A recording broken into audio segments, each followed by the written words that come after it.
Hello, this is Bob and Cameron again.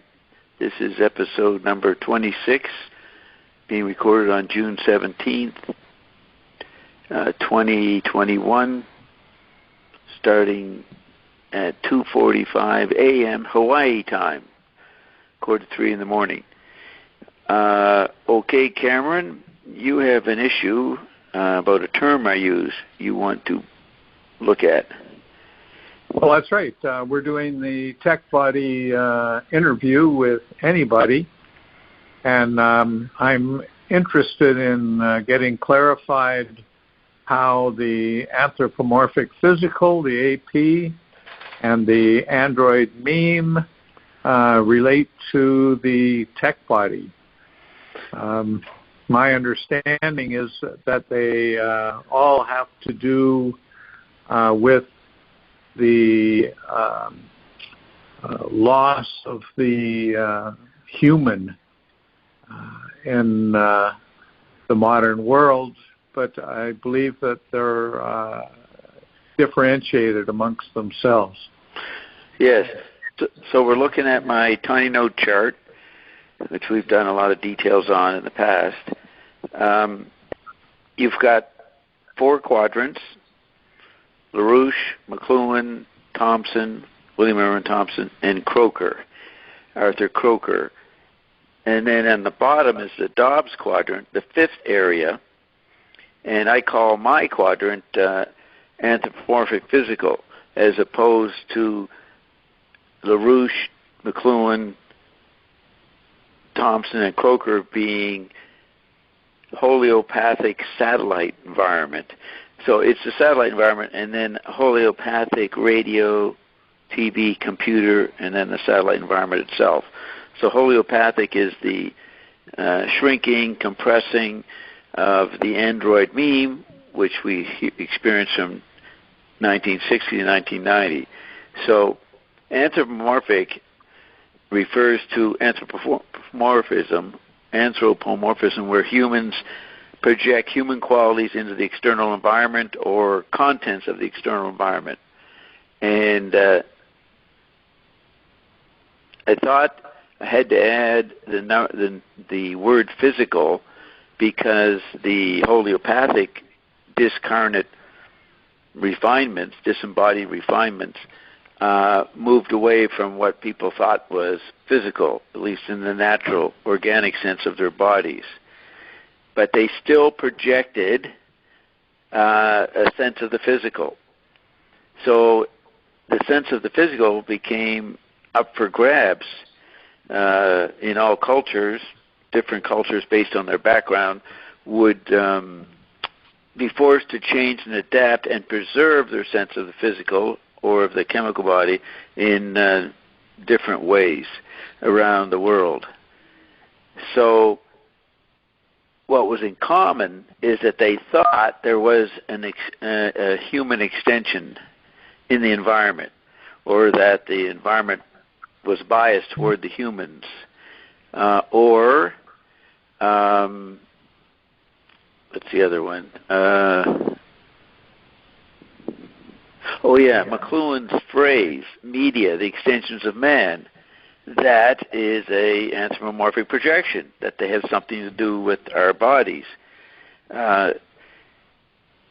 McLuhan's idea wasn't seen as an anthropomorphic projection, I don't think, at the time in the 50s and 60s, because he was countering the more cliche attitude or meme that technology was an invader and an alien force.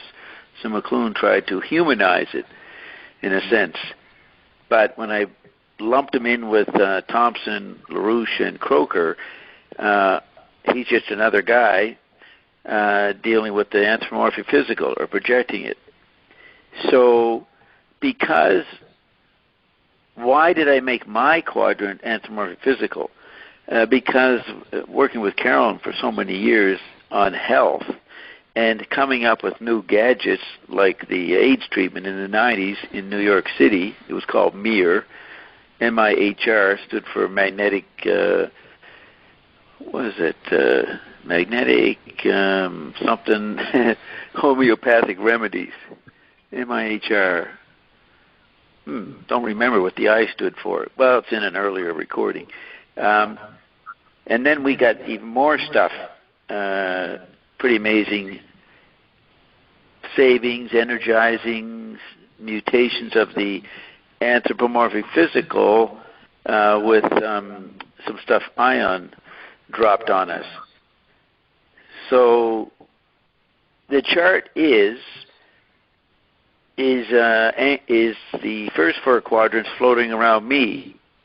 I put myself at the center of it for different reasons, and we've gone through that.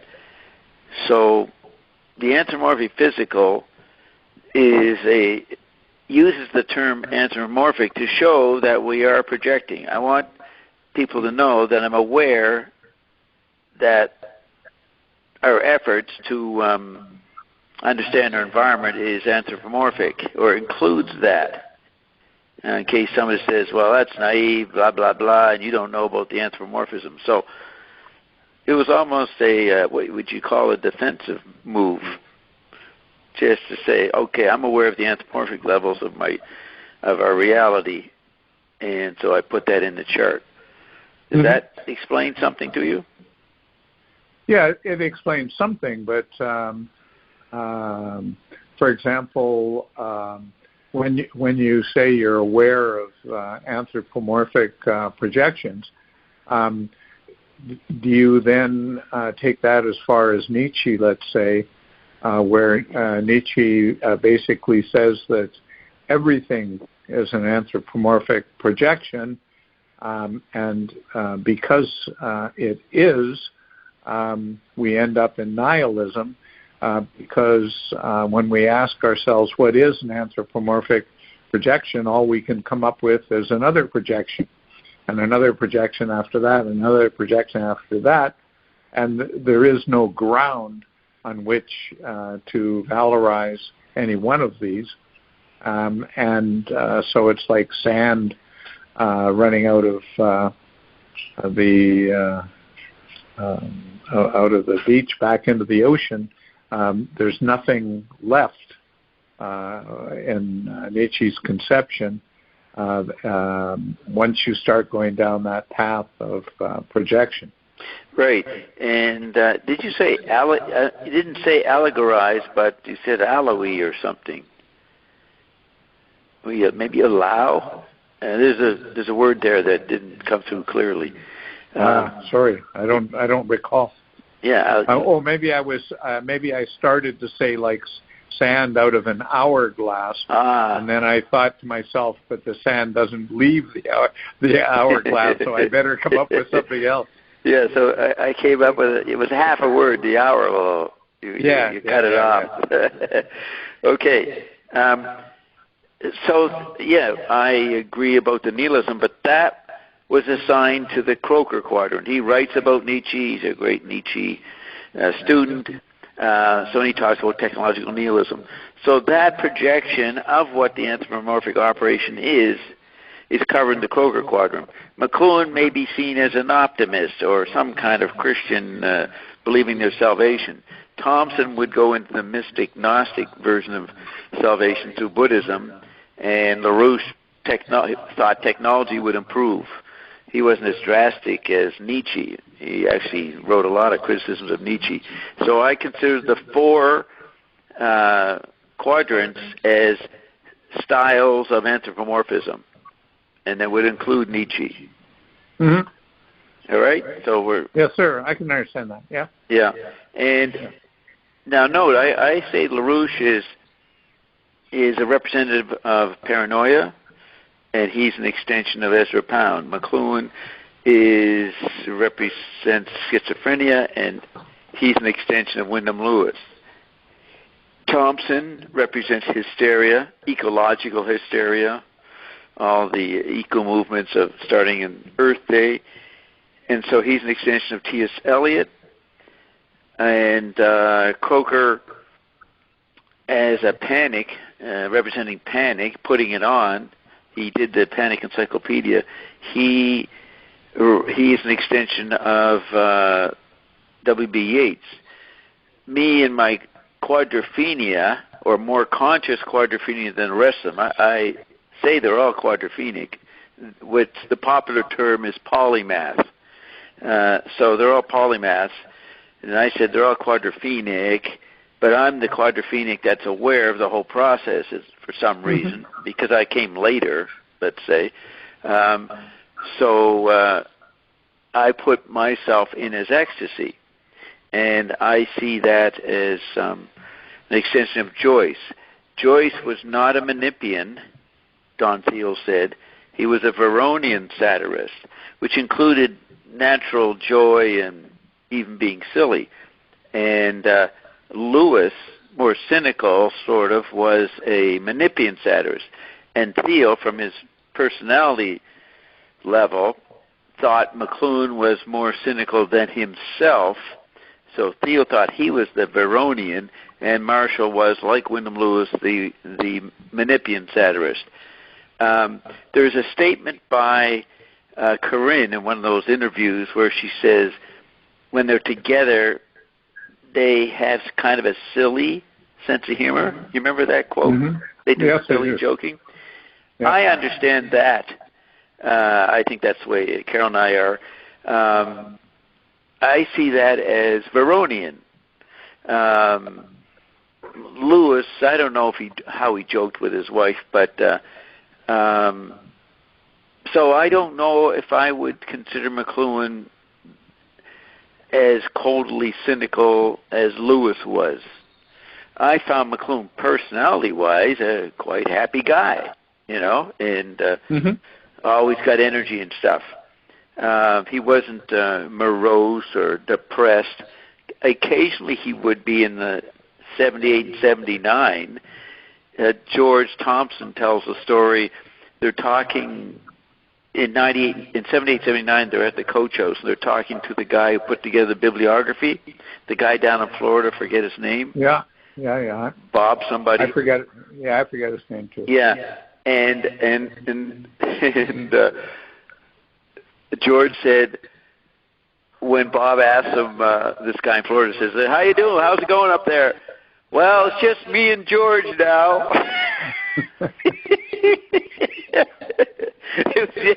Like, he was being harassed, and everybody was ignoring him, and it was getting close to Trudeau losing his prime ministership, so he lost that connection to Ottawa in May 79, and then he has his stroke in September.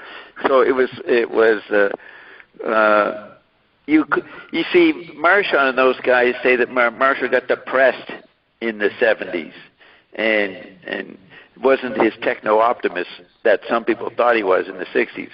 I don't see that. But he was dealing with being isolated, probably really isolated more than ever before in 78, 79. At least George's anecdote said that. I went to every human. I went to every anthropomorphic seminar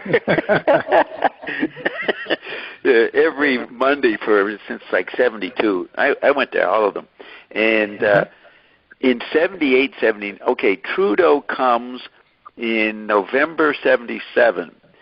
I had been in California for 2 months with Carolyn. She was on an elective, and that's when I met Mary McLuhan, and so we come back, and it's like November 22nd or something, and so the first Monday after that, we're sitting there, and the famous appearance of Trudeau. Trudeau shows up, and so they had a picture in the paper the next day.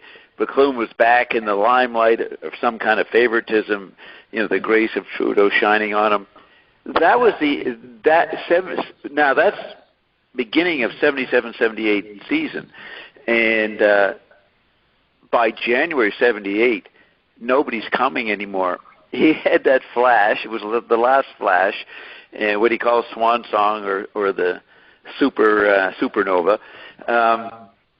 And I would start bringing friends, and it would just be me and my friends and a couple other regulars, nobody who was an academic. They actually became friends of me and Carolyn, these stragglers, but they weren't. I didn't bring them, but they all showed up, and it was amazing. It was just us with McLuhan, and he still talked and did his thing. There was one woman from California who he favored. She was a smart PhD candidate or something, but she wasn't that involved with the center right then. But McLuhan complimented her a lot. So she was the brightest in the normal sense of having academic ideas and stuff to throw back at McLuhan. And he liked that. You know, he didn't like people who agreed with him. He liked people who argued with him. So, but it was very bleak through 78. Then we were supposed to start in October 79, but he had a stroke, and then Eric started maybe in November. We got 2 or 3 sessions, and we ended in December 3rd or so. And I told you about how the last session I brought Walter Bowart, the Operation Mind Control. So 79 into 80 never got going, really. So we ended in the spring of 78, and I would go down. I even got to the point where I'd go down to the coach house, and McLuhan would give me assignments. he always liked assigning things to people. So they go maybe get some research, do something, bring it back, and he'd take whatever they got. So he told me, did I ever tell you this? Does this sound familiar? A little bit. Okay, maybe I told you this. Interesting. Yeah, he told me to go to England and look up A.L. Rouse, R-O-W-S-E, who is listed as a writer in the bibliography in Gutenberg Galaxy, I think. Yeah, because there's no bibliography in Understanding Media. Is there? I don't think so. Maybe. I don't think so, no. Yeah. So there's a long one in Gutenberg Galaxy. So you look up Rouse, R-O-W-S-E, and he's a famous historian or something, right? He had a lot of status. Yeah. And so he wanted me to go over and talk and somehow interact with Rouse. But then I was to go down to, what's the Shakespeare place? Abington or Avon or something on the beach? Yeah, Stratford. Stratford on something, right? On Avon, yeah. Yeah. I haven't thought about these ideas. See, that's how far away we are in this Android meme, multi-encyclopedic, multiple information environments. I'm amazed at things I forget because I got a lot of other stuff to think about now. You know what I mean? Yes, sir. Millions of things. So he wanted me to go there, and he says the families that knew Shakespeare are still there. And so there's an oral tradition of anecdotes about Shakespeare. We need to record those. We need to go find the families that trace themselves back 400 years or so and interview them and see what the oral tradition has preserved. And so that was my assignment in 78 or early 79. And then on Hitler's birthday, April 20th, 79, I was sitting in the coach house again, and McLuhan, someone comes in, George says, here, you got to take the phone.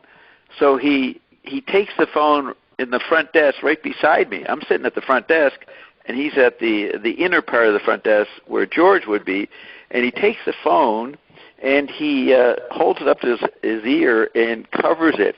And he starts whispering in the phone so I couldn't hear it. But he's doing this right in front of me, like that I can see that he's trying for me not to hear it. And so he does this muffled conversation with the CIA or something for a few minutes, then hangs up. And so then I was sitting there with a book on Ezra Pound by David Hemming or something, and it was called The Last Rower. But what was interesting, they had the transcripts of Pound's broadcasts on Mussolini radio in World War II. I don't think we had seen that before. No one had gone and gone through them and typed out the transcripts. So he says, what do you got there? So I hand him the book, and he ridiculously pries open the pages very carefully, peering at the numbers, and then he opens to a page and he reads it. Now, I didn't know about him going to page 69 at that point, right? I don't know where that came out, how we found out later. Maybe Barry Nevitt told us. Barry told us a lot once Marshall was gone. And so he did it with the book. He wouldn't look at anything. He just squeezed open the pages until he got real close up to his face, until he saw 69. Then he'd open it up and read what was on there. So he was very strange to me that day, and but then years later I found out, oh, that's what he was doing, looking at page 69, and so then he just looks at the book for a little bit and then gives it back to me, and then I don't remember much happening after that. He went back to his office, and then I left. And then the next time, the last time I see him is say about June. And I'm walking down George Street, across College, and down McCall Street to go to the health food store called Baldwin Foods on Baldwin Street. And at the corner of the lights, there's George and Marshall driving up McCall and going to cross College and go up George Street past Fort Book, Robarts Library. And George is in his old clunky car. And as they're driving across and I'm walking, I'm looking at them. I recognize them first. Then George sees me, and he signals to Marshall to look, and Marshall looks at me. I'm on my bike. And he starts laughing, kind of a mocking laughing at me. And then they go past me and drive up. But I felt that McLuhan was laughing at me for being a bicyclist in Toronto. And that's my last image of McLuhan. I never saw him again because 2 months later he was gone. Yeah. And Bob, if I understood correctly, you were saying that from 1972 until 79, whenever you were in Toronto, you were going to the Monday night seminars, and then later, beginning sometime in the middle 70s, I guess, you also began to spend appreciable time at the Coach House when there weren't seminars. You were just there. Yes, because I gradually moved to Toronto. In 72, 73, 74, I could stay at my friend Don McBurdy's. So I could drop into Toronto anytime, and I dropped in a lot, say, from October to April, when he was doing his winter season seminars. But in that period, as you know, he was ill. He went on vacations here and there, or traveled around the world. So it wasn't every Monday. So I didn't have to be there every week, just whenever he was in town. But by 77, we're living in Toronto, and so it was easy the last 3 years to attend everyone. But I think what I was getting to is I think it would be interesting to listeners to have your kind of history of going to these seminars starting in 72 and learning how you participated in them. It's hard for me to believe that Bob Dobbs could just have been sitting there all these years only taking stuff in. That's what I did. I tell you, I did not speak. I spoke once around 77. He was talking about myth, and I said, well, what about the myth of the myth, which is sort of a pun. And he said, that's a mirror image, something like that. That's double talk or a mirror image, and dismissed it. And it was so distracting to prepare a statement, then see his reaction, and then watch everybody else's reaction to me reacting. I wanted to hear everything he said, and I found that would knock out my attention. So I never said a word again. I recorded in my mind everything he said. There's a lot of stuff.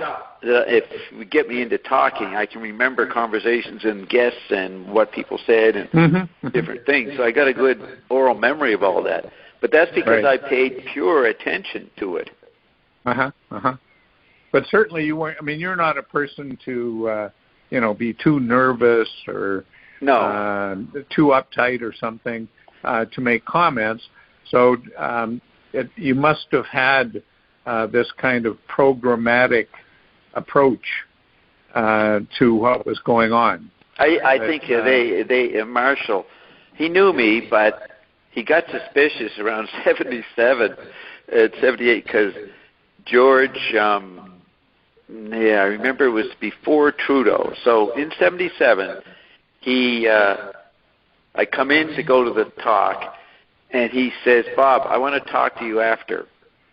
So I think I had, before that, gone to St. Michael's and presented myself to the very strict, severe librarian in there, this lady, who guarded the DuLine newsletters.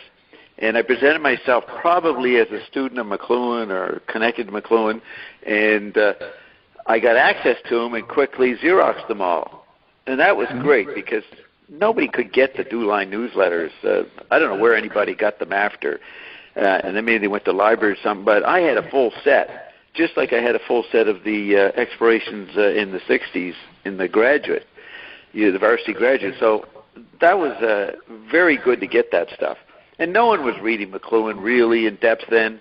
And I was, and I had the articles and everything, so I could see everything.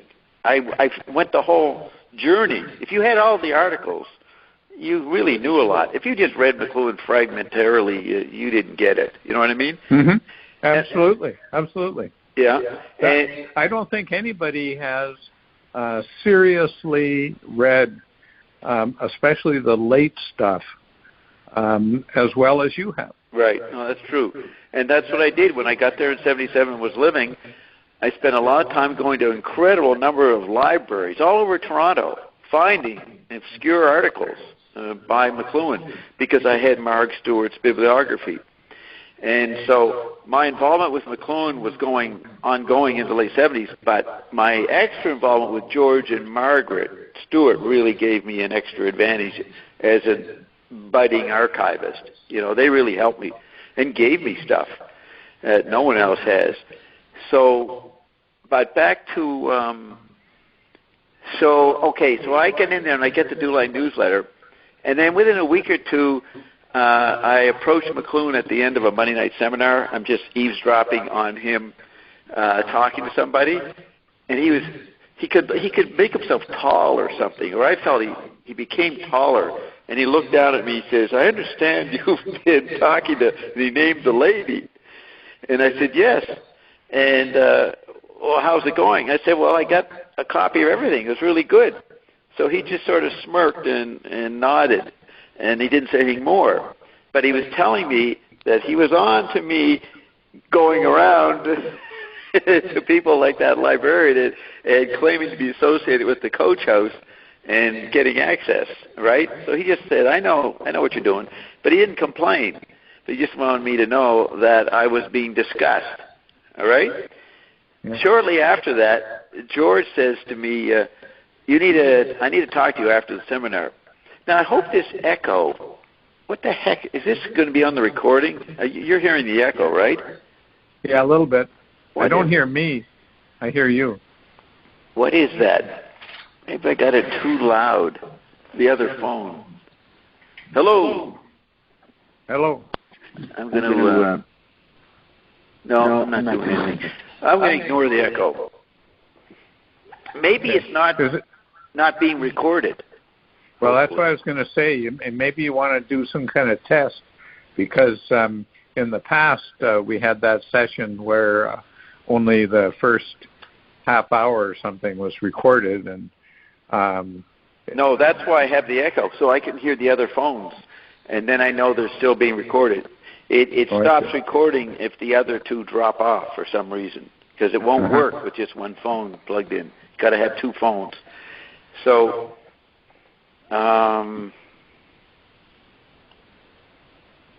Maybe if I put the second... Maybe if I go upstairs, be further away. Let me try that. Hello? Yeah, it's not. No echo there, right?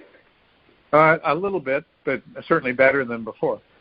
Right, and what it does, I can't hear the echo if we're still going. That's the problem.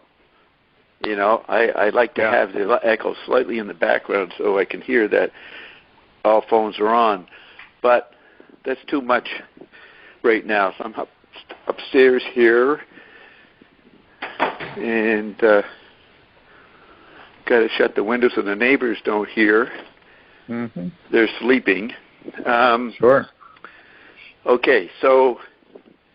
Can you see the ocean from up there? Yeah. Oh, nice. I'm looking over the... Sometime in the daylight, I'll show you the view on my computer. I'll hold the computer up there and you can see it. So I come to George. He asked to see me, so I come to him after the seminar, and he looked at me and says, "Nah, never mind, Bob." So he stopped. He didn't pursue it. But I was suspicious. Mm-hmm. They were wondering what was I doing, because I was nowadays I'd be called a troll. A guy shows up, or a stalker, right? Mm-hmm. Nobody else showed up every week and didn't say anything. That's a very suspicious character, I think, from normal perception. I wasn't trying to be. I was actually being the most attentive person, And hey, I just forgot. I'm going to have to get the computer, go back down and get the computer when we start doing the text. But maybe we'll be talking about other things. So then the next time George asked for a copy of my inventory that I had from Mark Stewart of the bibliography, and I told you about that. And then when I became the archivist after Marshall died, and I worked with Mrs. McLuhan, that's when I found in box 22 the file with a copy of my inventory with everything checked off that I had, and it said Bob Dobbs, McLuhan archivist. So I was sort of accepted. I see. George must have said, "Okay, what is Bob doing? Why is he always here? He didn't say anything." Oh yeah, and I remember when Trudeau came. The whole time that Trudeau's there sitting in the little room with McLuhan and Barry Nevitt and Bob Logan up there at the front, George Thompson was standing in the doorway. It's dim in the seminar room, light in the back in the front office, where his office. So he's standing in the light, so he's kind of in shadow but also lit up in some strange way, and he spends the whole time the Trudeau's there staring at me. After a while, I was, he's still looking at me. So I don't know what they thought. They thought maybe I was a terrorist and would jump on Trudeau or something, but it was ridiculous the way he blatantly stared at me with his arms crossed, waiting for me to make a move or something. And then years later, Michael Edmonds told me he became a friend of George Thompson's, and Thompson said he once caught me going up the side stairway trying to sneak into McLuhan's office upstairs. Now, I know I never did that. I wouldn't do that. I don't know if there was nothing up there for me to get because Mark Stewart would give me anything. So I said that's a projection on someone else. But George was very definite about it. And Mike and I joked about it because Mike believed me that I did not go up there. But that shows you that he had a problem with me. You know what I mean? Mm-hmm. Yeah, yeah. And my last encounter with George, before he died, the McLuhan centenary. Yeah, was it the centenary, which is 2011? No, Andrew was in New Zealand. In 2004, Andrew was, I met Andrew Crystal. He was in Ottawa at the archives for 6 months. Then he came to Toronto, and we hung out together. And he gave a talk. And this is in October. He's a fellow at the Coach House there. And I asked Andrew some questions during his talk. And then I hear later, Andrew tells me, or someone, maybe Michael Edmonds again, said that George said, Bob is insufferable. I can't take that guy. I mean, man, is he pompous? And I'm not being pompous. I'm not that type of person. I wasn't trying to be pompous. I was talking to Andrew because he's a friend, and I was interested in his topic. And there weren't many people asking questions. But there again, there's George complaining about me, ridiculously. So I end up being more connected to Mark Stewart after Marshall died, not George Thompson. Maybe George was pissed off that I didn't hang out with him. No. Yeah. Did she ever recover from her broken hip? Never did. No, I didn't think so. Yeah. And so that was very depressing for her. So she's laid up from 1978, and we were in New York about 19. Went to New York in 93, and about 94, Jim Stewart called me and said Margaret had passed on. So she was, that would be 16 years of just having to sit around all day and limp about to go into the kitchen or something. But she was laid up for a long time, 16 years. Mm. So she probably just deteriorated because I stopped seeing her by the late 80s and was very busy on the radio and then went to New York. Yeah. So, so what else to tell you? You want me to say some things about the seminar? Well, I was just interested in finding out what kind of interaction you had because... well, my interactions with McLuhan were private. I would meet him in his office at odd hours when no students were around, and I'd talk to him about my intelligence work and all the different things, and he found it very interesting and maybe... Oh, well, see, this is good to hear. I'm glad we got onto this topic. So he wasn't incredulous or... No, he knew I knew stuff. No, new stuff about the world. Not his stuff. And I like to think that... remember Eric in Marchand's book, I think. He says, my father was still into conspiracies of the Freemasons still in 76. And Eric says, I told him to knock it off or something. Stop being paranoid. You wrote him a letter about it. Yeah, something like that. And so that's Eric. But I would say that it wasn't worrying about the Freemasons. The kind of information I had, which nobody knew that he was interested until they got the Hydro Forces interview where he talks about the Kennedy assassination and blatantly says the establishment killed them, and he said for very good reason. They were trying to change the structure there, do something in the White House. And he said, you can't do that when you're up against Big Brother, which in Gutenberg Galaxy he says goes inside, right? They're not strutting around outside like in the 30s in Nazi Germany. They're gone inside. And he's fully aware of that. And when I got talking to Carpenter in the 90s in New York, he talked a lot about the CIA taking over anthropology in the early 50s. And he and Marshall, in a way, invented the media discourse to create any environment to conventional criticism because they knew intelligence agencies were managing media way differently from the old spy versus spy stuff. Right. No question about that. But on the other hand, they had zero success in that aim. Oh, you mean Marshall and Carpenter? Oh, yeah. And it made Ted very bitter. He was very bitter even till the final days. And he kind of complained about Marshall blowing it. They could have done better in their infiltration project if Marshall hadn't been so silly and didn't have the brain problem, in the 67. You read different reports by Carpenter. He says Marshall was not performing well when he spoke in New York to the big audiences. And I've heard recordings of them.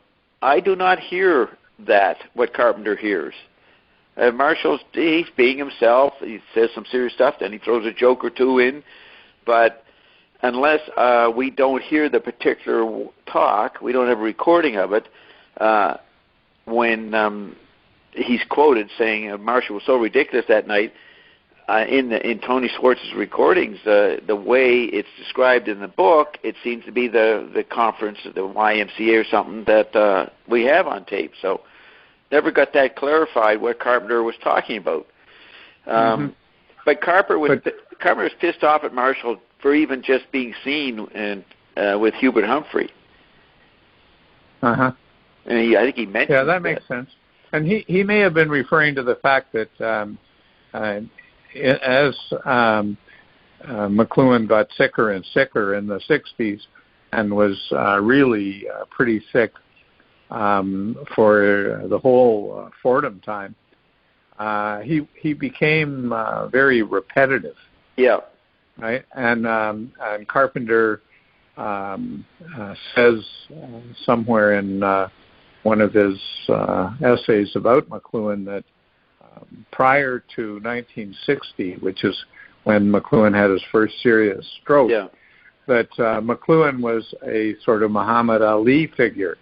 He was very charismatic. Incredibly. That's right. He had so much magnetism and so much energy would flow towards him just sort of by going into a room. And I think that Carpenter placed a lot of hope in that figure, which may never have been in the whole of who McLuhan was. May have been a little bit of a construction on Carpenter's part. But at any rate, after 1960, according to Carpenter, that side of McLuhan was largely gone.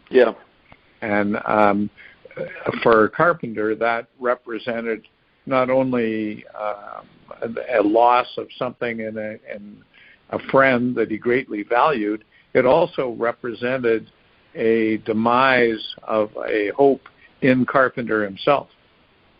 That's right. See, Carpenter had a TV show in Toronto in the mid-'50s, so he was a public figure. He then had an affair with somebody, and it was a scandal.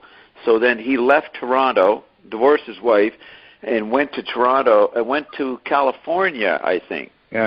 Northridge. Right, he started to teach there. Now he's doing his own thing, and he becomes part of the counterculture and gets equipment for the underground filmmakers. He's actively involved in what McLuhan is commenting on from a distance. McLuhan was aware of all these, but he would write and comment. Well, Carpenter was right in the middle there helping to make this, quote, art, right? All this new art. So he removed himself from the McLuhan circuit that early, the late 50s. Maybe Marshall was showing symptoms in 59, but Carpenter, he's in California, he's not going to see that. But he did know about Marshall after the whatever happened in the hospital, because that's when Carpenter says McLuhan said to him, "I wish I'd died. I'd finish my God's work." And Carpenter was shocked at that. But Carpenter was still an intimate friend that McLuhan would say something like that to, but he wasn't around anymore. And but he was not so distant that when McLuhan asked him if he wanted to go to New York, when McLuhan went to Fordham, Carpenter came. Well, Carpenter's going to take advantage of that. And in Tony Schwartz recordings, which is on my website, he gives a talk during that winter. And it's a very powerful talk, but he's talking like he's more important than McLuhan or something. He is not playing up to McLuhan like Harley Parker did or anybody else. He gives this very, very incredible talk and says insights that we never heard from McLuhan. he made a really important one. He said books were now the anti-environment, and only the alienated or the dropouts would read books, which is interesting. Yeah. And because people who read Norman Mailer and Ginsberg or Brautigan and all these different people were university dropouts or guys hanging out in the beatnik scene. It's an important observation he made, that actually books were now an anti-environment. And that was the counterculture. And the problem with the counterculture, they were trying to retrieve the book stuff, and that gets into Gnosticism. And that's what they didn't understand what McLuhan was saying. McLuhan was too apparently anti-book for the book retrievers. You know what I mean? Mm-hmm. So Carpenter, his talk is very interesting. And right. I think that I could be wrong, but my memory is that this was a talk that McLuhan was scheduled to give, but he had his brain operation, and then couldn't fill that slot, and Carpenter took it. Yeah, so, it's early, like January, February, when McLuhan would still be convalescing. Yeah. And so Carpenter may have thought that he was kind of speaking in McLuhan's name, and then that could very easily have slipped a little bit into sort of Carpenter's McLuhan. Yeah. And there's a statement in there, or Carpenter says, well, I'm heading out of here tomorrow. I don't think he was there. He flitted about, dropped in and out. You know what I mean? He was a little more autonomous than the rest of them in the setup at Fordham. Now, I think Paul Ryan was the assistant of Carpenter, but he's no longer with us, but he could have told us how much Carpenter did or was involved. But on one of the recordings, you get the impression he's just dropped in, he's giving a talk, and he'll be heading back somewhere to California or something. Right. Not there all the time. Carpenter certainly thought that he wasn't like the acolytes. Right. He wasn't. He thought that people like Harley Parker were just echoes.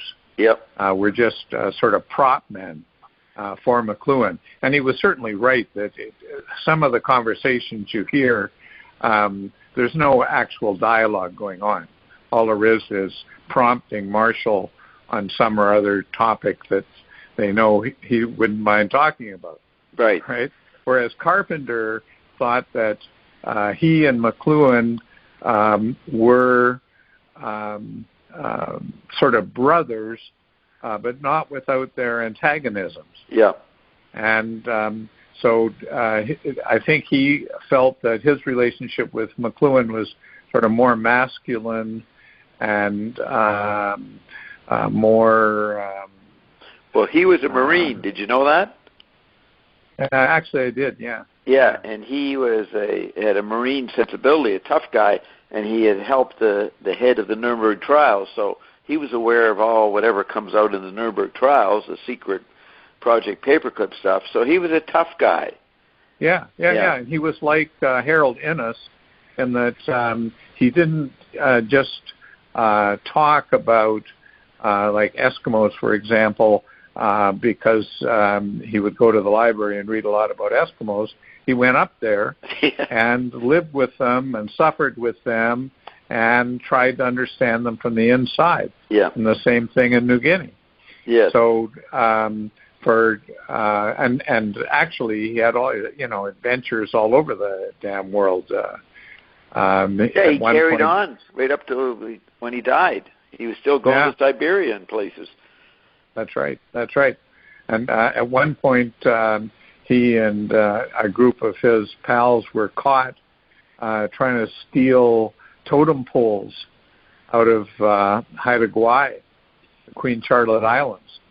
And what they said was, well, yeah, we were trying to remove them, but we were trying to remove them and get them into conservation.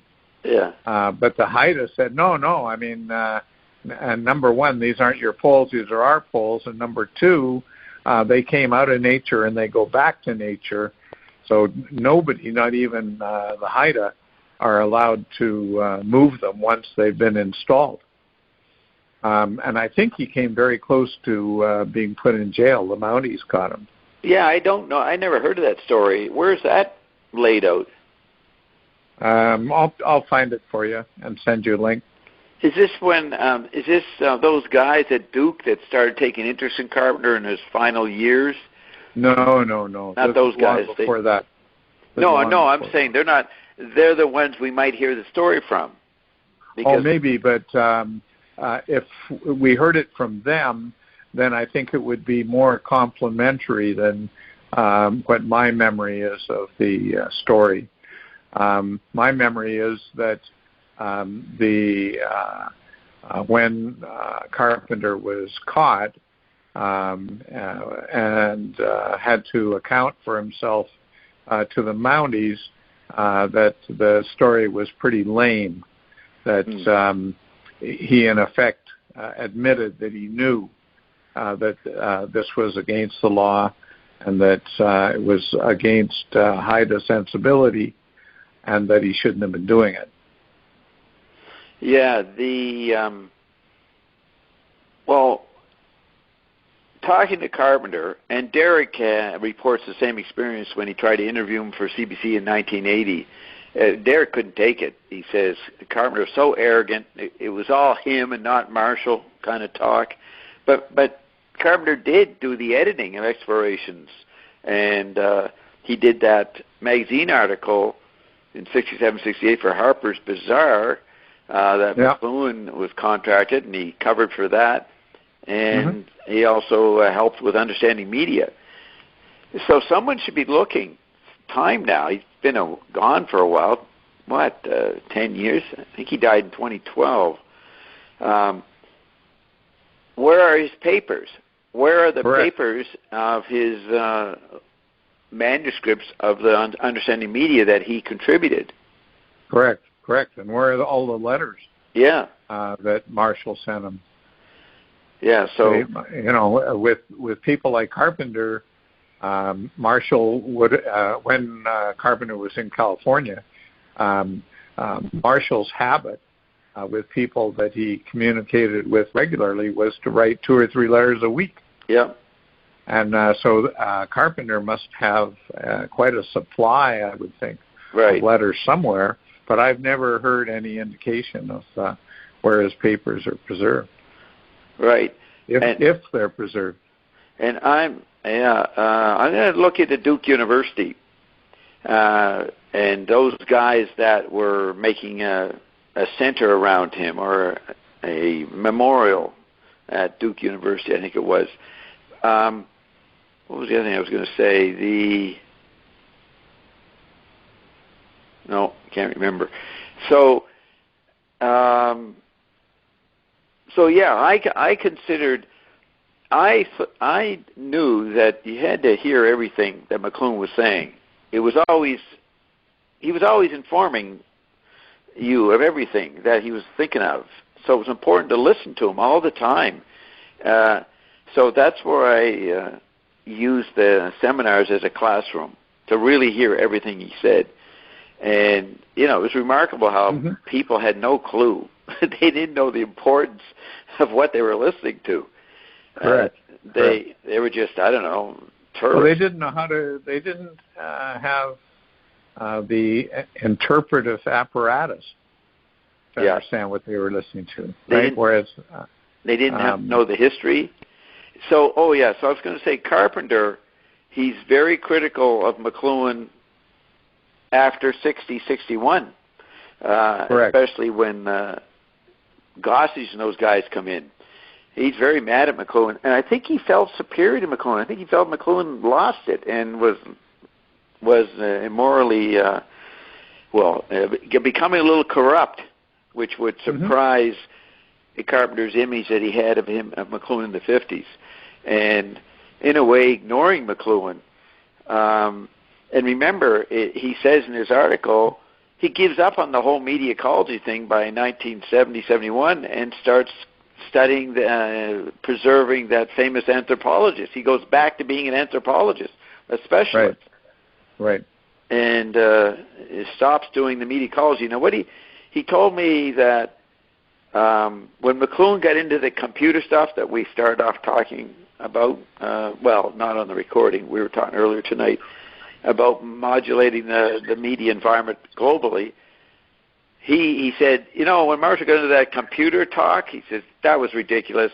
And I realized I appreciate Marshall when he was an aesthete in the 50s. He considered Marshall an aesthete of media, which is not completely accurate. But anyways, that aesthetic level was all that Carpenter was interested in. And that's why he gravitates to the art world through his wife, who ran that family, did the Dia Art Institute, and Carpenter's wife, his wife's sisters and brothers were very involved in the Dia thing. So he ended up in the art world, and so I'm saying that Carpenter removed himself from the later McLuhan. He wasn't interested in that. And, right. Which means that his understanding of the early Macluhan was also one-sided. Yep. Yeah, I think that's why he became bitter. He was, quote, unbalanced a little about it all, and embarrassed. He spent a lot. When I talked to him in the 90s, he complained a lot about everybody in the scene and Marshall himself. You know, like everybody blew it, and he was the designated survivor, the one who kept. But can't that attitude be run together a little bit with our ideas about McLuhan? I mean, yes. There's a great deal of potential in McLuhan that went utterly unrealized. That's right. Yeah, we should stop calling. We're not McLuhanites. We're Carpenterites. A new school. In a certain sense, that's true. Yeah. Yeah. And he was a lot easier to talk to than McLuhan. He gossip more. McLuhan didn't gossip. He's strictly business. And once you had exhausted whatever you were going to offer McLuhan, he'd move on to someone else. You know, he didn't hang. So I had a lot of fun gossiping about a lot of people and all kinds of scenes with Ted Carpenter. And did I tell you? But that was in the 90s, right? You're talking when you were in New York. Yes, yeah. And did I ever tell you that he became very suspicious of Tony Schwartz? Ever tell you that? No. Okay, so they're old buddies, you know, since the 60s, or, you know. Yeah. We go back 20 to 30 years. Right. And when Carter was debating Reagan and something called Briefing-Gate happened, does that remind you of anything? Briefing-Gate? Vaguely. Yeah. Somebody leaked Carter's papers to Reagan, so it gave Reagan an edge in the debates. Carpenter tells me, I think Tony did that. Now, if you see a picture of Tony, he's got his bow tie on. He has that conservative look of the 70s, you know, the William Buckley look or something with these little dinky bow ties. He's like that in his image in the 70s. And so Carpenter said that Schwartz was a double agent. He was working for the Republicans, or became Republican, or always was, and he didn't want Carter to be president. He wanted Reagan to be president. He wanted the Republicans to go in there, and that's the mood of neoconservatism was happening, so maybe Tony got involved with that a bit. And so he had access. He was working as a consultant to Carter, and he had access to the papers and slipped them over to the Reagan team. Now, Ted's telling me this. which if I was him, I wouldn't tell anybody that. And we weren't that close, right? I'm not his close friend or anything. I was amazed that he didn't mind saying this, because he knew I was talking to Tony Schwartz. Interesting. Did Carpenter was well in the 90s, right? Yeah. I mean, so... Now, wait, now you're blurry. You've switched your mic. Sorry. Yeah, something happened there. I changed the hand that I was holding the phone, and that may have... Right, well, can you put it back? Well, how is it now? It's not perfect. You're a bit blurry. Okay, how is it now? Okay, it might be okay. Well, let's see. So what were you saying? I was saying that Carpenter was in good health in the 90s, I believe. Yes, he was. I guess at that time he was involved with that German anthropologist whose papers he was collecting and publishing. Yeah, Carl sending somebody. all over the world. Yeah, Carl somebody. I forget his last name right now. Yeah, he made he made some books, and he made these amazing 10 of them, I believe. Yeah, was that Carl's stuff? Can't remember. Yeah. Yes, it was. Yeah. Carpenter and his wife then, who were fabulously wealthy, supplied the 10 volumes to libraries all over the world for free. I've never actually looked into one of them, but I've always had the idea that I should do that at some point. I don't know. I've seen them. I don't know where I saw them, at some library or something in New York probably. But you want to get his book, Patterns That Connect, which is the summary of all those 10 volumes. It's one volume, sort of, what? Yeah, greatest hits. Beg your pardon? Greatest hits. No, not getting the words. Greatest hits. Am I... You're blurry. Something wrong with the phone or something? On those words, I don't know. You're greatest hits. I don't know what you're saying. Anyways, this little book, Patterns That Connect, are you calling it something? No, but our connection is going in and out. I don't know if there's a problem here or a problem there, but I couldn't hear you there for a while. Oh, wow. So I may not have got recorded?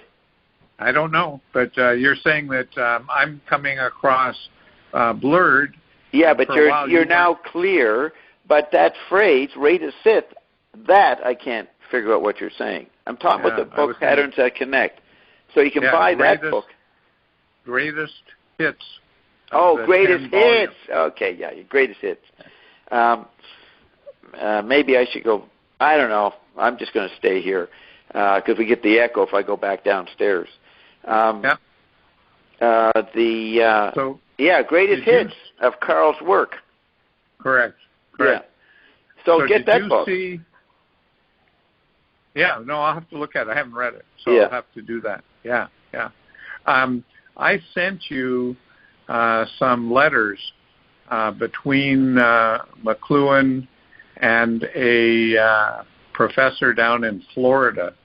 I believe the guy had started off at Yale, and McLuhan probably met him through Brooks and Wimsatt. I guess the guy was Catholic, and so then McLuhan and he started a kind of academic / Catholic back and forth a little bit. And one of the letters is particularly interesting because McLuhan says that he thinks he has Carpenter near a conversion, and he asks the guy in Florida to pray for it. What years is that? That's the middle 50s. Middle 50s, okay. Yeah. Wow. Yeah, that was his hidden agenda. He did it to Barry Nevitt. Barry told me. Like, every now and then, if you were really working close to him, he would say, why aren't you a Catholic, Barry? He would, confront them every now and then. I think that McLuhan genuinely believed that if you thought hard enough about what you were doing, then you would become a Catholic. Yeah, you had to be. And not necessarily a Roman Catholic, right? I mean, he had great respect for the Eastern Church as well. Yeah. Yeah, so just Catholic, just do the conversion thing. Yeah. And here's, if he was doing it in the mid-50s, Carpenter was having an affair. It wouldn't be very Christian. So we're talking, we got into Carpenter, and because why? Oh, we're just talking about me being at the seminars. So, yes, I could talk to Carpenter about political stuff, political conspiracies and scandals, and more stuff that you never heard Marshall talk about. But when I met with him privately, I would tell him about Mafia, CIA stuff that I knew about, overlay, and he kept quiet when I said that stuff. Well, he would have been very interested in what you were saying in regard to his notions about secret societies, right? And his, I guess you could say his fear was that the how could I say, the propagandistic bent of technology was not a kind of technological accident, that it was also intended. And so he was very worried about that fact, combined with the additional fact that whenever he talked about that, even with somebody like Eric, it was taken to be conspiracy theory and half nuts. Yeah. No, he understood. Let's see.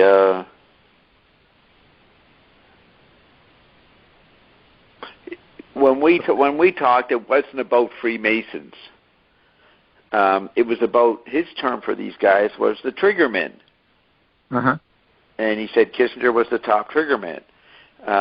He even talks about the triggermen in his letter to Pound, June 22nd, 51, where he says, I'm going to needle some omnibus. Does he say triggermen in that letter?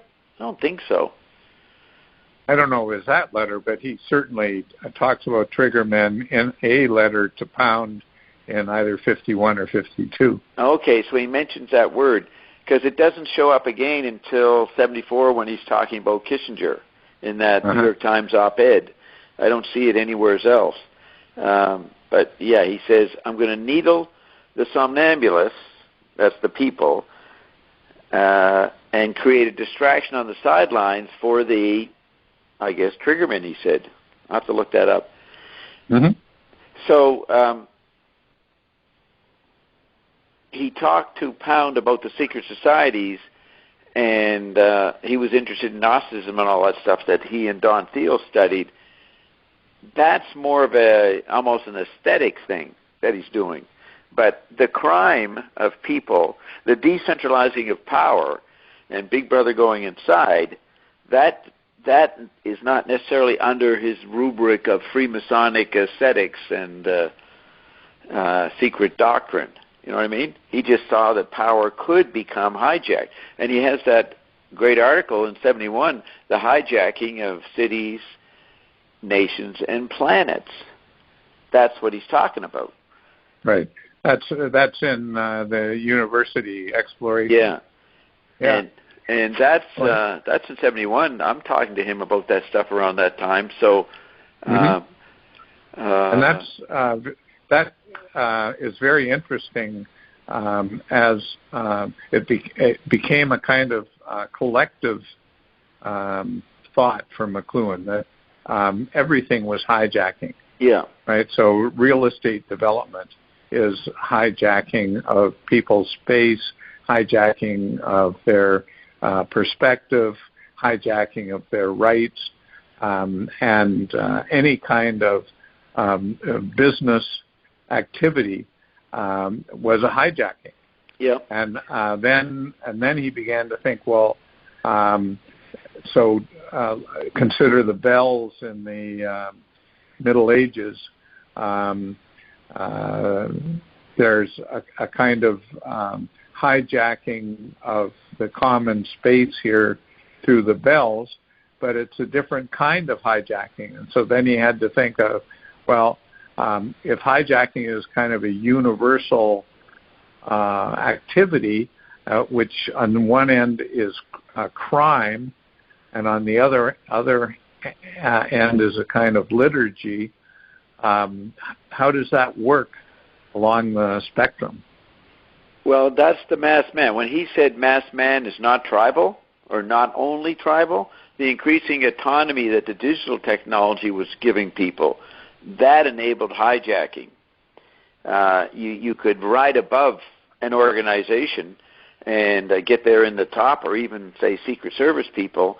They're in there in a separate bubble and decentralized, and not on the tribal barometer, thermometer, or transparency. There's what I call the solar government. You could start floating around the planet and hijacking the planet. And that autonomy, which came with the tribal content, the actual environment, more and more as you get into the late 60s, is the homeopathic hijacking that individuals can do with the just having access to the computer environment and stealing funds. So the hijacking was the other half of the masked man. Masked man is not only collectively conscious and merged in the global membrane, they can be autonomous and, with the right resources, disconnect from the merger and float around it and hijack it. Yeah, but not only hijack it. I mean, the masked man is, by definition, the nobody. The masked man is the man or woman between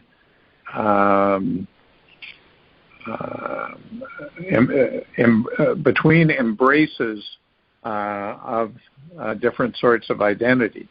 So the mechanism of the masked man is always going on with everybody, and it can be misused for hijacking. Yeah. Or it can be expressed in conversion.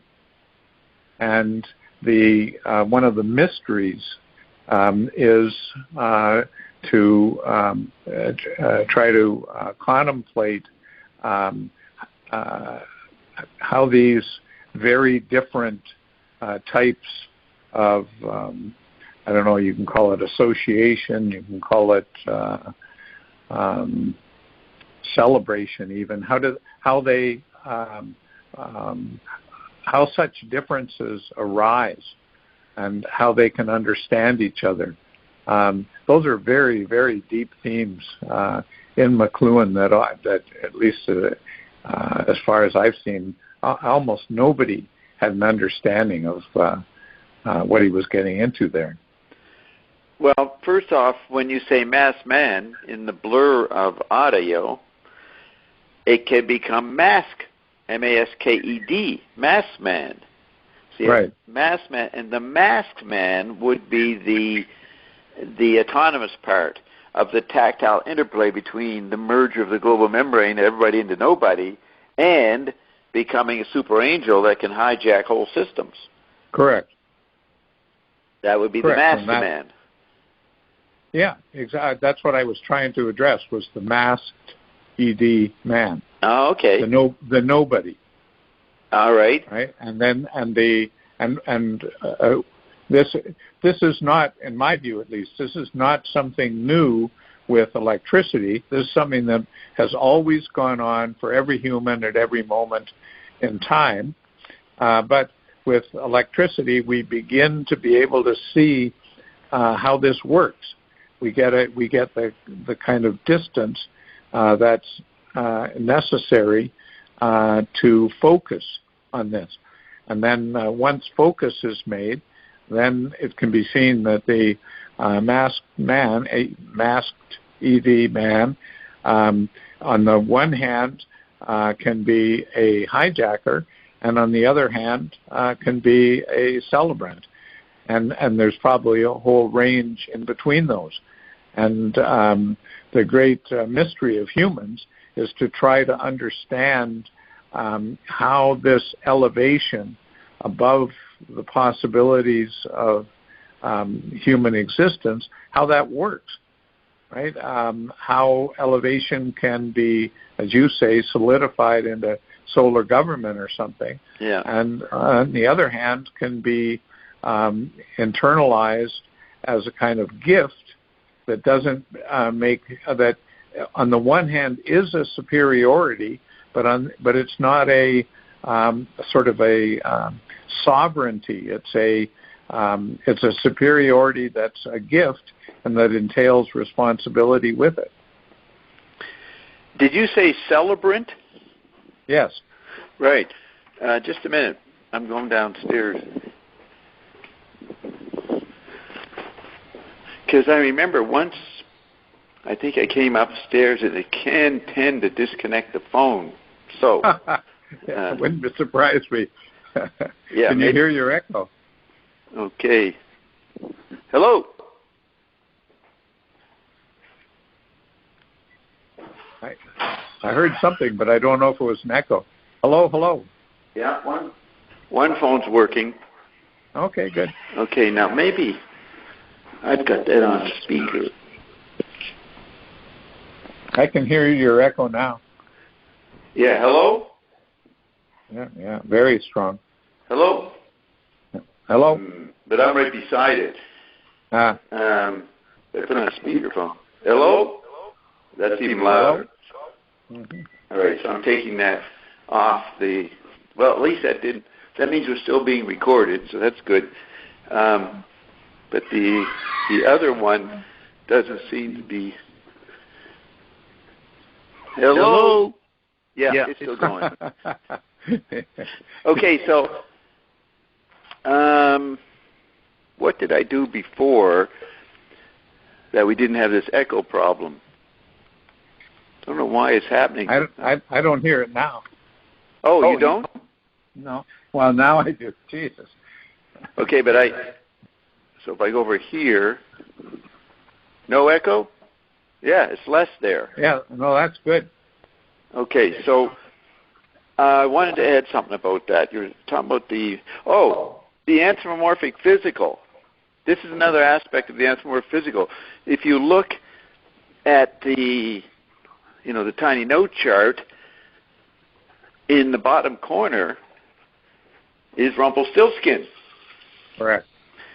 And I have the relationship between the two charts is in that quadrant, whereas the relationship among the senses is in the other four, which are above the anthropomorphic physical in the linear layout.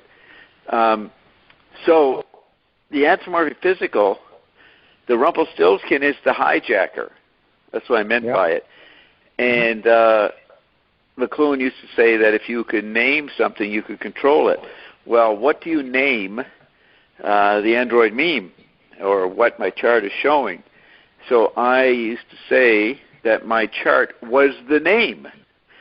It was the components that made up the naming. You had to make a chart to name it.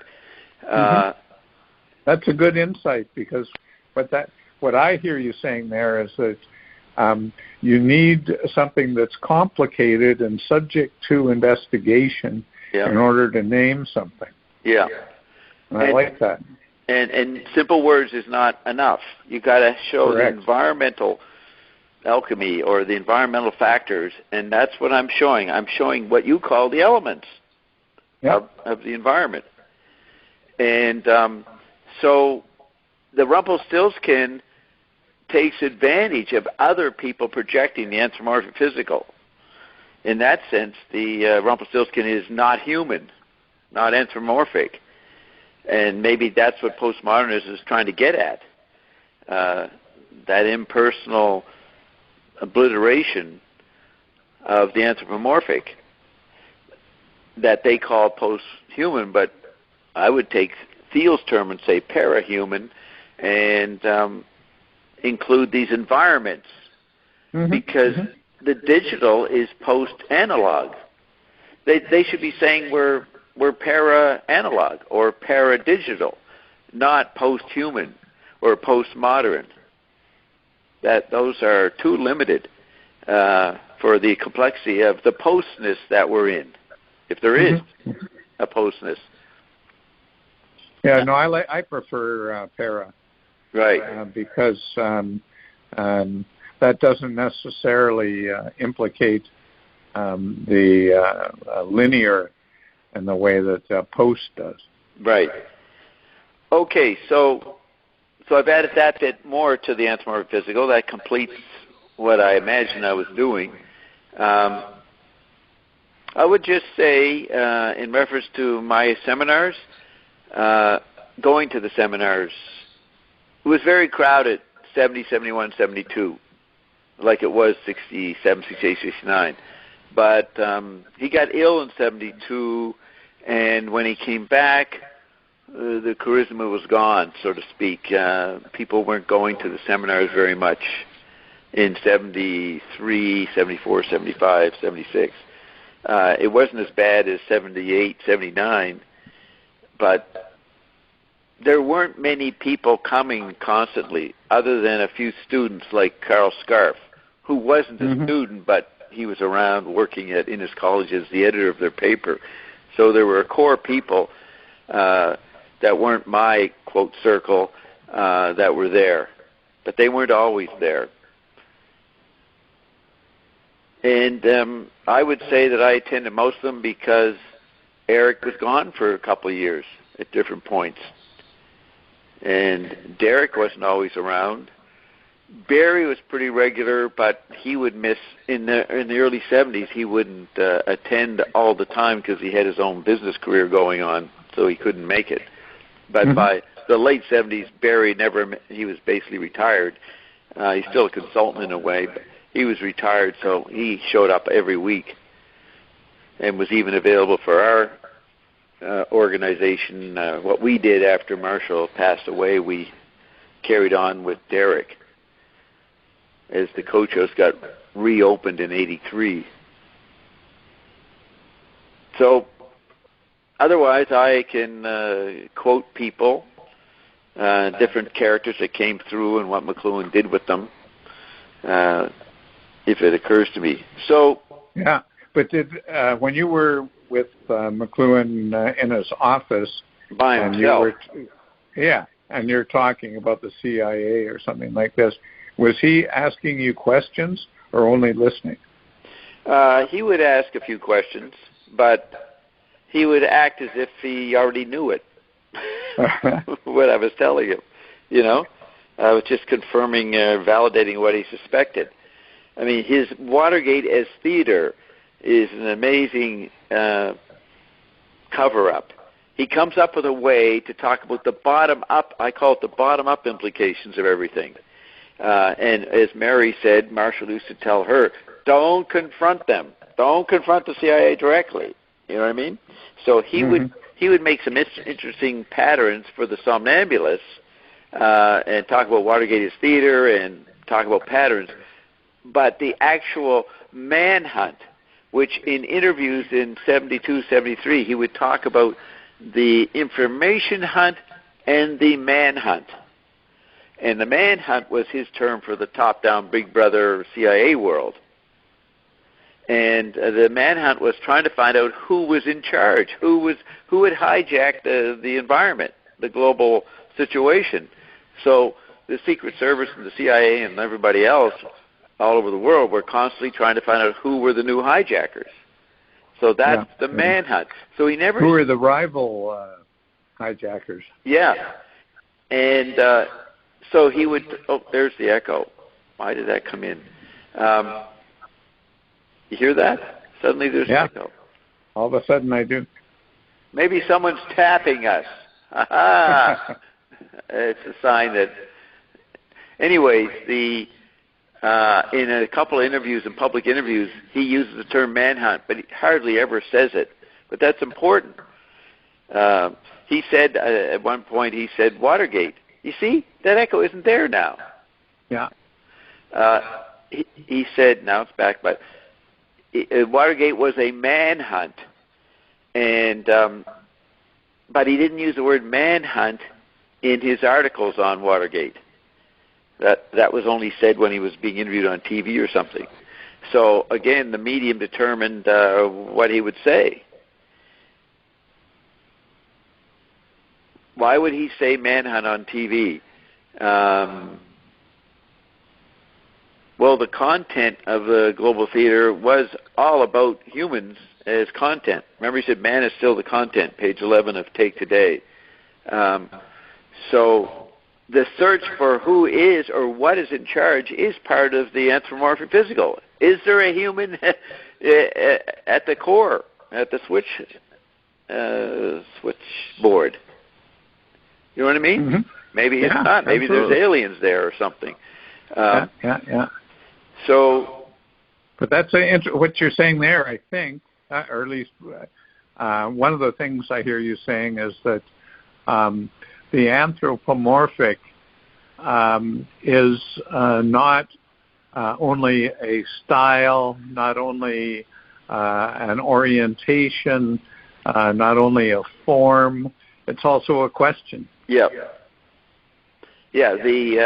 I got the questions. You guys got the answers. I got the questions. Remember McLuhan used to say that? So, I was. That my chart is a question, but there's a lot of answers in there too. You got to have both. Mm-hmm. And I mean, maybe that's why we can't make a finish line. We can't determine whether we've got all the answers. We got a lot of answers. Is that enough? Right. Well, I think that when McLuhan said there are no finish lines, that he was right.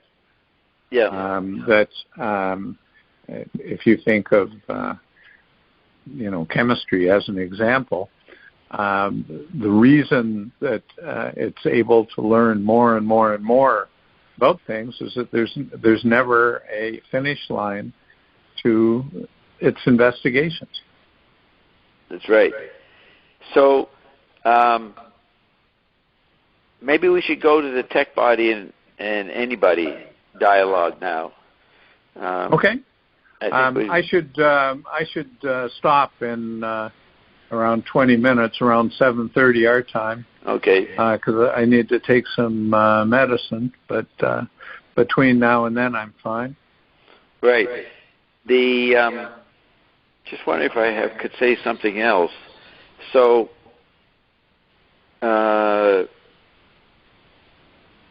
when I was doing the private interaction with McLuhan about whatever I had to contribute, I liked him in that situation.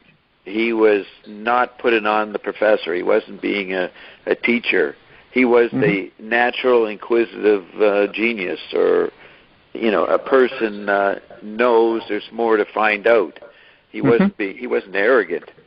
Is he? How would you start off? Would you see him in his office and knock on the door and say, "Can I come in for a minute?" Or would it be set up ahead of time? Or I'd make an appointment. They would be. I would drop in sometimes casually, but if I felt I had something to tell him, I'd make an appointment.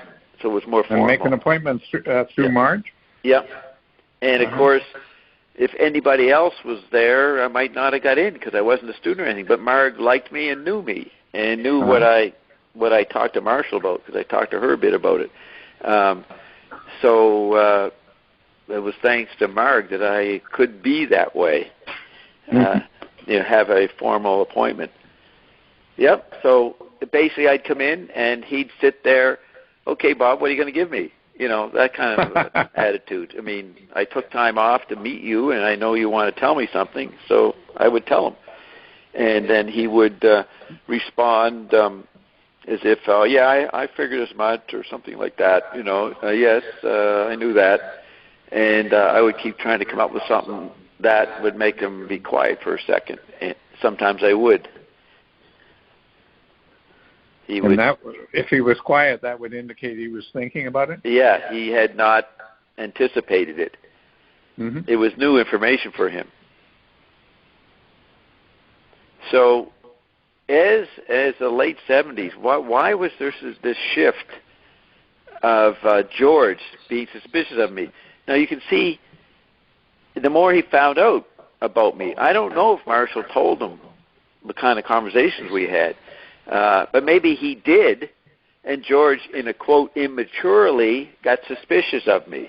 You know what I mean? Yeah, it's possible. I don't know the answer. But. No, you don't, but I'm just saying that may be the change in his attitude towards me, and why he would stare at me the whole time Trudeau was there. Wonder what's Bob going to do here? So yeah, well, I'm thinking. What? He wanted to make sure that you didn't do anything that would upset the apple cart. Yeah. Yes. He said, basically, don't continue your policy of shutting up, Bob. Don't say a damn word. and don't move. Yeah. Don't make any quick moves. Okay, so we're at the point in page 184, right? Yes, sir. The manuscript here, or the pamphlet, or the book. 184, we talked about power and tech bodies screaming at anybody. Anybody's interviewing tech body, but it's actually me, and it's recorded, and it's the first interview with the tech body. Tech body's gotten rather unruly during the shows now, which is a whole interesting dimension that's going on. So we're at the point, who is wielding if we aren't? Where do we get? We got to go into the power part. You're ridiculous, and you don't know what you're doing, and you're doing it anyway, and you think you're watching TV, but the TV's watching you. Did we do that? Yes. And that's one of the subtopics that we've been talking about all day today. Right. Okay, so then anybody responds to that by going, so that, and then it's not sure where to go. So the tech body says, now, we're going to decide what you watch. Anybody says, exactly what you have said, that we've given up our power to do those things. Tech body says, yeah. Anybody to something else. So I finish the sentence. That we've given up our power to do those things to something else. Tech body says, correct. Anybody. So that's something else. Tech body interrupts me and says, now the powerful humans are left to drive this new tech body that's very powerful. Very powerful. Anybody says, if it's not a physical machine, what is it? Tech body says, power. Yeah. Now, we should just back up for a minute. Yeah. When at the start of the page with the "You're ridiculous" passage. Yeah. What about it?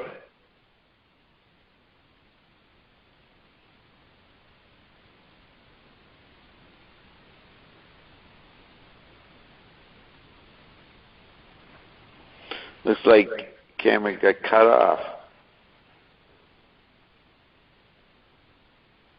Hello? Let me check this.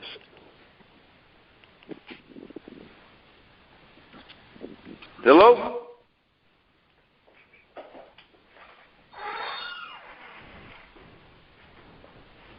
Hello?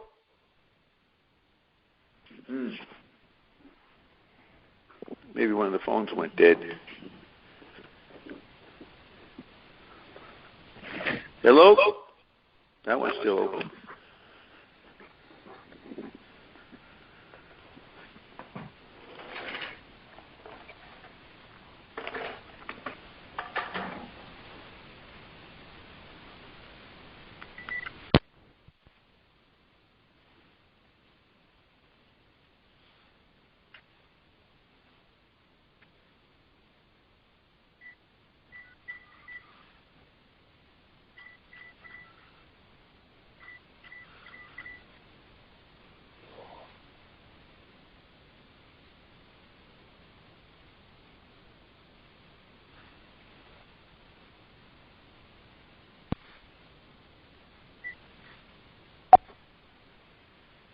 Hello. Cameron, are you there?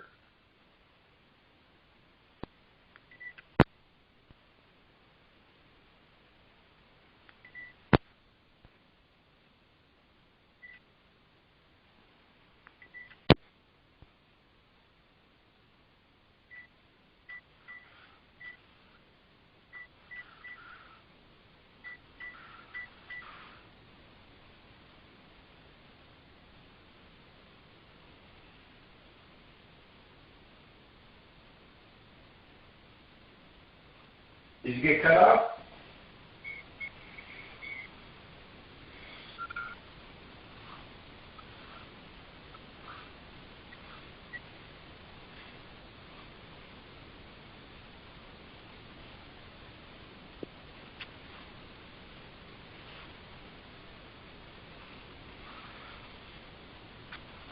Wasn't recorded.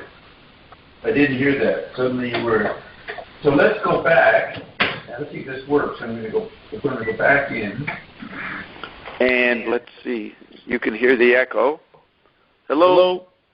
Hello? We seem to be reconnected. Very faint. Am I faint? Yeah. I've got my phone on as loud as possible, but you sound... Yeah, you're a bit blurry too. Well, I'm not faint now, am I? Oh, no, not there. You sound better. Right. So let's just see if we can get a few sentences in here. So, okay. What were you saying about power? Back there. You can hear the echo. Yeah. Okay. So, what were you saying that we didn't hear about power? I was saying that when ridiculous. the tech body says now the powerful humans are left to drive this new tech body. Right? One reading of that would be Facebook or Twitter or Microsoft or something where some individual humans have extraordinary power compared to the rest of us because they're able to drive this tech body. But we have to read that in terms of what was said in the passage about you're ridiculous. Yes. And the you're ridiculous is you don't know what you're doing it anyway, you think you're watching TV, but the TV is watching you. So if we use that tool to read this sentence about the powerful humans are left to drive this new tech body, what that turns out to be is you're ridiculous. You think you're driving the new tech body, but the tech body is driving you. Yeah. And the idea that the Google and those guys, Silicon Valley, Zuckerberg, are running the show beyond governments, that's the autonomous part of the late stages of the analog phase and then the beginning of the digital analog interplay. And MassMan has got this autonomous hijacker potential. Google and them are the hijacking part, which anthropomorphic physical would think is CIA people or some cabal, becoming an environment. So the autonomous part of the interplay between MassMan and M-A-S-K-E-D man becomes a figure as an environment since 2012 when they talk about surveillance capitalism. And nobody can control Zuckerberg and these guys. And they don't seem to care whether we don't respect them or not. And that would be the attitude of the, quote, CIA people. They wouldn't care if the locals didn't respect them. So our digression into the CIA talk and the autonomous aspect of masked man logically follows into what we're saying right here with the tech body. Yep.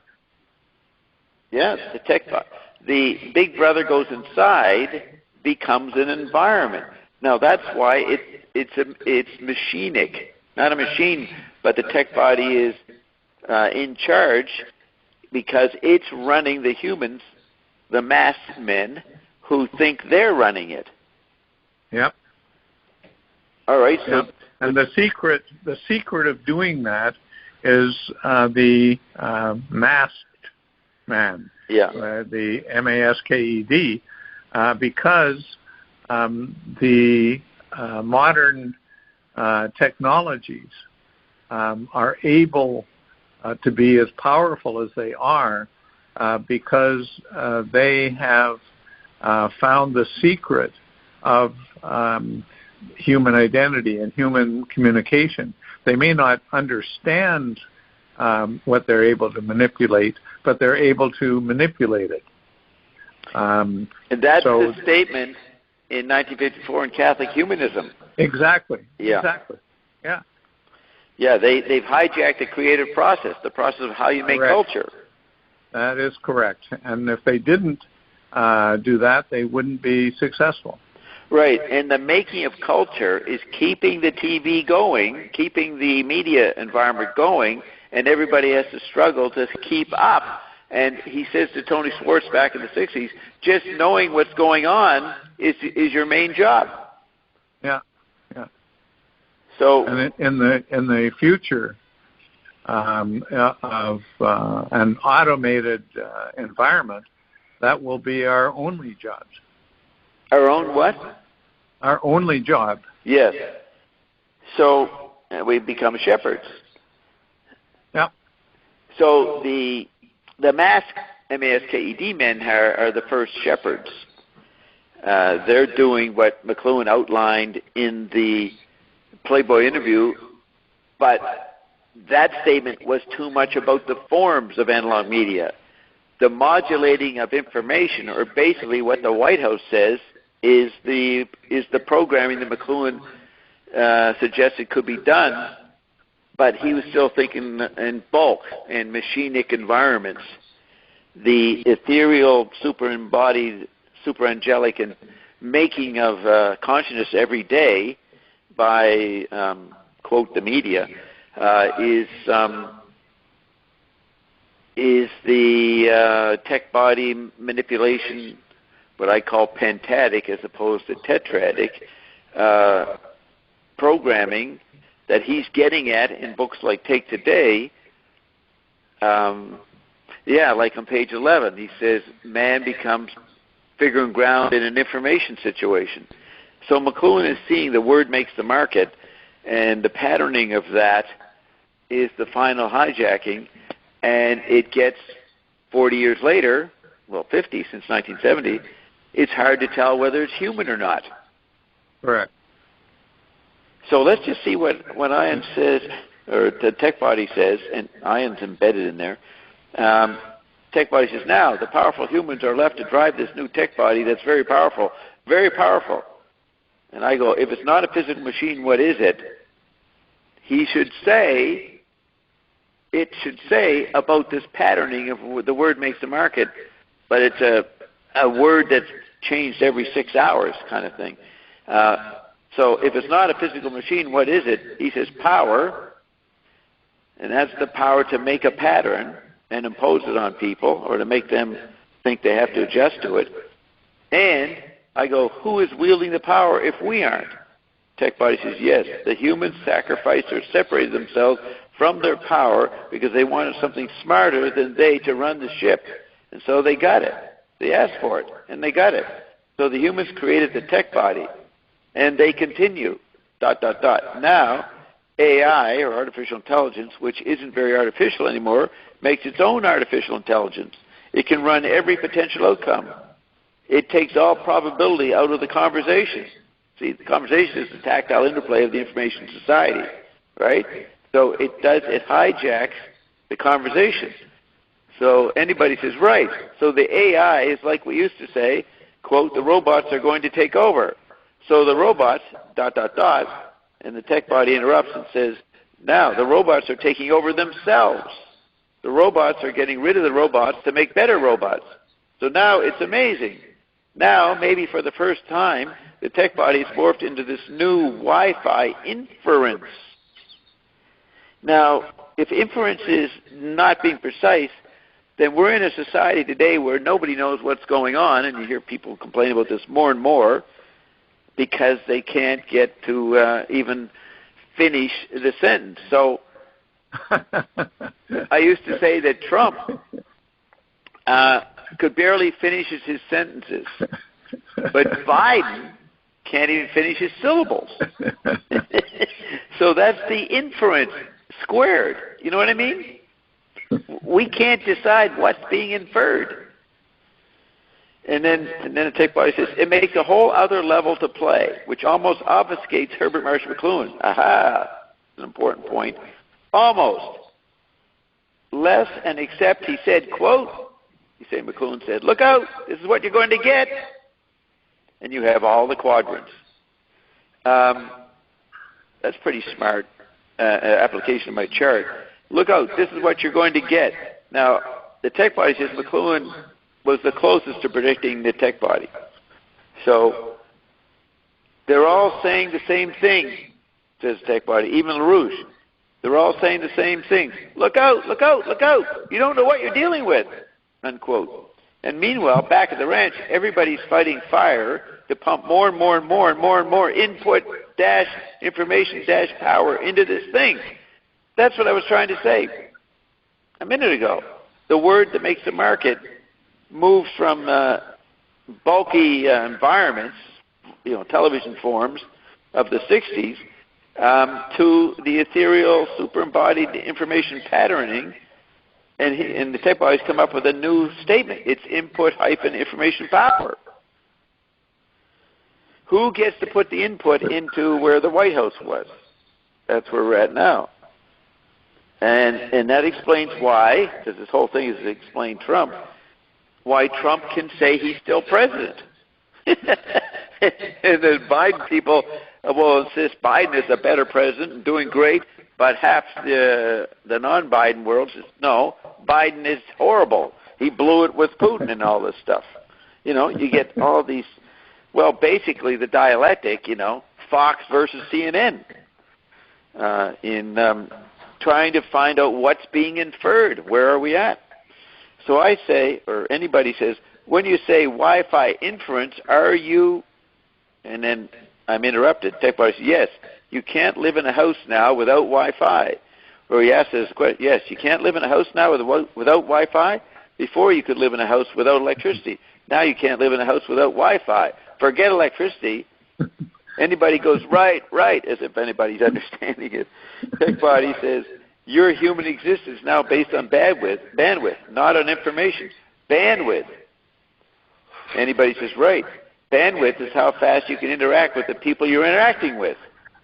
Tech body, that's right. That's exactly right. And anybody says, yes. Tech body says, very good. Perfect algorithms that are always correcting themselves. Let's stop there. That's pretty impressive, what's being said here, in light of all that we've been saying. That's right. So if we just go back for a minute, bandwidth is how fast you can interact with the people you're interacting with. Then tech body says, that's right, that's exactly right. I think one of the things that the tech body means there is that the word fast, how fast you can interact with the people, the word fast there needs to be taken not only in terms of acceleration and speed, it also needs to be taken in terms of the quality and the range of possibilities over which you can interact with people. And that gives a whole other sense to bandwidth. Yeah, that's right. I hope you were leading to explaining what bandwidth is. Right. It's a quality aspect, not just quantity. All right. Very good. Yeah. So, well, think about that and see how much more is there of this. Oh, very little. Right. Yeah. So we'll see if he wraps it up for us to what you're saying, or what you're saying leads to what they'll push us a little further. But yes, bandwidth is your super angelic media ecology or paramedia ecology, how you can handle this situation. What would you say to others? Or if you were in charge in the White House, what would you say to the publics plural? Is that what you mean by fast? The quality of the depth of your communication, what you think you're talking to and how it's responding to you. Now I say that's what I'm doing twice a week with Ion. It's really tricky interacting with Ion now that the tech body's intermixed too. So we might be coming up to an explanation of what I've been going through in the last few weeks on the show in this final part of the dialogue. But very good. You're a good man to figure this out with there, Cameron. Well, I'm mostly a listener, which I don't. No, you're not. You're doing a lot of talking. Stuff, and I appreciate it. Right, but you're doing a lot of talking, or you're faking your talking. You're actually listening. Okay, very good. Good. Let's see if we got all of this on tape. So, have a good day, and we'll talk soon. Thank you. Yes, okay. sir. Bye, Appreciate Cameron. it, yeah. Bye-bye. Bye.